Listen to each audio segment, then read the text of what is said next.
आपकी विचारधारा किसके साथ जुड़ती है उसका मैं उल्लेख नहीं करूंगा यहाँ पर। आप शिवाजी महाराज के विचारधारा से तो चल ही नहीं रहे। तो इतिहास में जाने से पहले आज जो स्थिति बनी है महाराष्ट्र में, आप मुख्यमंत्री हो, उसके ऊपर ध्यान दो। जिस प्रकार से कांग्रेस सरकार ने जब वे थे तब उन्होंने संरक्षण दिया है, तो वो कांग्रेस को स्वीकार करना होगा कि उनकी मानसिकता क्या है, इससे स्पष्ट होती है।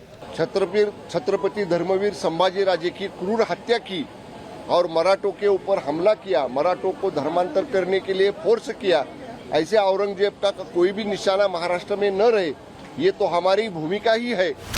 औरंगजेब जिसके खून में ही क्रूरता थी, जिसकी दहशत के किस्से सुनकर खून खौल उठता है, उसी औरंगजेब की मजार पर साल में लाखों रुपए खर्च किए जा रहे हैं। वहीं छत्रपति शिवाजी महाराज के मंदिर पर महीने में महज 250 रुपए खर्च होते हैं। इस खुलासे के बाद हिंदू संगठनों में आक्रोश भड़क गया है। जिस औरंगजेब ने हमारे राजा है उनको मारा था, तो उसकी कब्र का उदात्तीकरण किस लिए चाहिए? यहाँ पे महाराष्ट्र का मंदिर है छत्रपति शिवाजी महाराज जी का, जिस मंदिर के लिए यही केंद्रीय पुरातत्व विभाग अनुदान देता है, लेकिन वो कितना देता है? तो सालाना 6000 रुपए। तो तुरंत अनुदान जो केंद्रीय पुरातत्व विभाग है, केंद्र सरकार के अंतर्गत आता है, उन्होंने वो तुरंत बंद करना चाहिए। ऐसे में आज महाभारत में सबसे बड़ा सवाल यही है कि क्या औरंगजेब की कब्र पर बुलडोजर चलना चाहिए?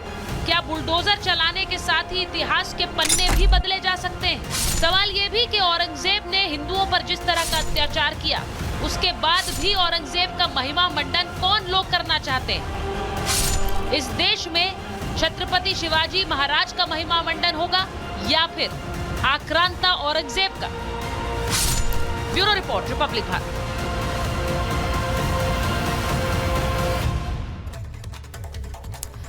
मेरे साथ महाभारत में बीजेपी के राष्ट्रीय प्रवक्ता गुरु प्रकाश पासवान जी जुड़ रहे हैं।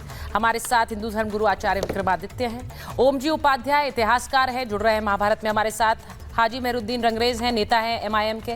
किशोर तिवारी जी राजनीतिक विश्लेषक हैं और शिवसेना उद्धव गुट का समर्थन करते हैं। अजय वर्मा जी कांग्रेस के नेता हैं और जबीरुल कादरी साहब इस्लामिक स्कॉलर हैं। बहुत बहुत धन्यवाद आप सभी का महाभारत में।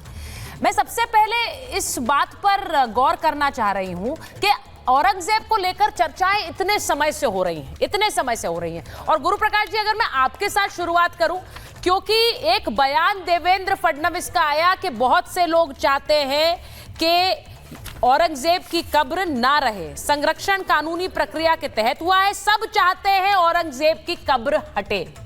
अब मैं आपसे सवाल ये पूछ रही हूं, क्या ये मुमकिन है? क्या हम इतिहास के पन्नों को पलट सकते हैं, औरंगजेब की कब्र को हटा सकते हैं? मुख्यमंत्री का बयान बहुत अहमियत रखता है। नहीं, देखिए सुचारिता, ऐसा है कि इस देश में अभिव्यक्ति की स्वतंत्रता है। हाँ। कोई भी व्यक्ति अपने आप को, अपने मतों को अभिव्यक्त कर सकता है, ये संविधान के अनुसार उसको ये अधिकार प्राप्त है। पहली बात। पर वो कोई भी नहीं है, औरंगजेब वो राज्य के मुख्यमंत्री हैं गुरु प्रकाश जी। ये कोई निराधार महाराष्ट्र के मुख्यमंत्री हैं। हाँ, तो उनका बयान, क्या मैं आधिकारिक बयान इस तरह से मानूं कि इस पर कोई विचार चल रहा है? अब आप बोलिए प्लीज। नहीं, देखिए सुचारिता, मैं आपके प्रश्न का ही उत्तर दे रहा था। आप कम से कम मेरी अभिव्यक्ति के अधिकार को संरक्षित करें। नहीं, आप मुझे जानते हैं गुरु प्रकाश जी, मैं कभी हनन नहीं करती हूँ उसका। प्लीज बोले। हाँ प्लीज बोले। बिल्कुल। और इसके लिए मैं आपका सम्मान करता हूँ। नहीं, देखिए सुचारिता, बात बहुत ही सरल सी है। ऐतिहासिक रूप से यह स्थापित हो चुका है। अभी कुछ ही दिनों पहले इस देश ने, पूरे विश्व ने हमारे भारतीय संस्कृति के गुरुत्वाकर्षण को देखा था। मैं महाकुंभ की चर्चा कर रहा हूं। उस महाकुंभ में 65 करोड़ से अधिक पूरे विश्व भर से हिंदू आए थे और वहां पे चर्चा हुई थी। और लगातार आप देखो, कब्र तोड़ रहे या नहीं तोड़ रहे ये नहीं बता रहे। नहीं, कब्र तोड़ने में, अरे किशोर जी, एक मिनट, मैं एक करके डिबेट कराती हूँ प्लीज।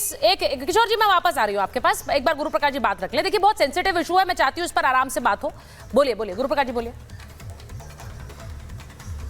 नहीं, देखिए सुचारिता, बहुत ही दुखद है, बहुत दुर्भाग्यपूर्ण है। जिस शासक ने काशी विश्वनाथ, हमारे आस्था और आराधना का केंद्र, ये इतिहास में दर्ज है कि 1669 में काशी विश्वनाथ को किसने तोड़ा था?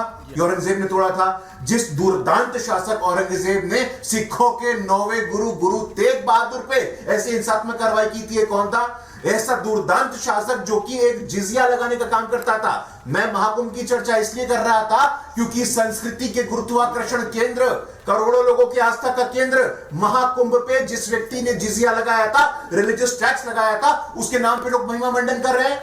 आज भी तुष्टीकरण की पराकाष्ठा हो रही है। इसी देश में एक दौर ऐसा था सुचारता जब देश के प्रधानमंत्री कहते थे कि देश के संसदों पे पहला हक मुसलमानों का है। आज भी ऐसे लोग राजनीति में हैं। यह दुखद है। अगर प्रधानमंत्री मनमोहन सिंह ने कहा होता कि देश के संसदों पे पहला गरीबों का है, दलितों का है, शोषितों का है, पीड़ितों का है, वंचितों का है, तो हमने स्वागत किया होता। लेकिन आज जो महाराष्ट्र में आवाज उठ रही है वो तुष्टीकरण की पराकाष्ठा का एक सर्वश्रेष्ठ उदाहरण प्रस्तुत करता है।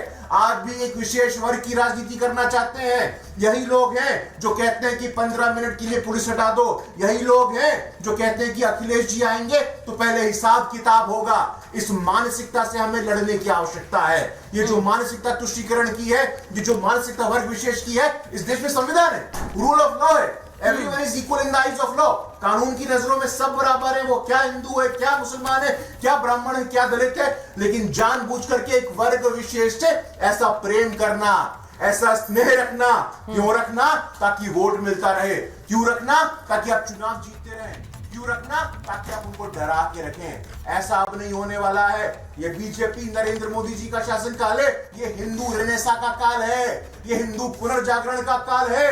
और यहाँ कोई भी व्यक्ति जो इतिहास के साथ एक वर्ग विशेष से प्रेम करना जिससे वोट मिलते रहे, ये कह रहे हैं गुरु प्रकाश जी। और देवेंद्र फडणवीस ने जो कहा है, मैं एक बार जरा पहले मैं किशोर जी के पास जाऊंगी। किशोर जी, अजय जी आ रही हूं क्योंकि आप दोनों की ही जो राजनीतिक जो दल हैं उनसे उनको लेकर सवाल उठा गए हैं। पहले किशोर जी आपके पास आ रही हूं।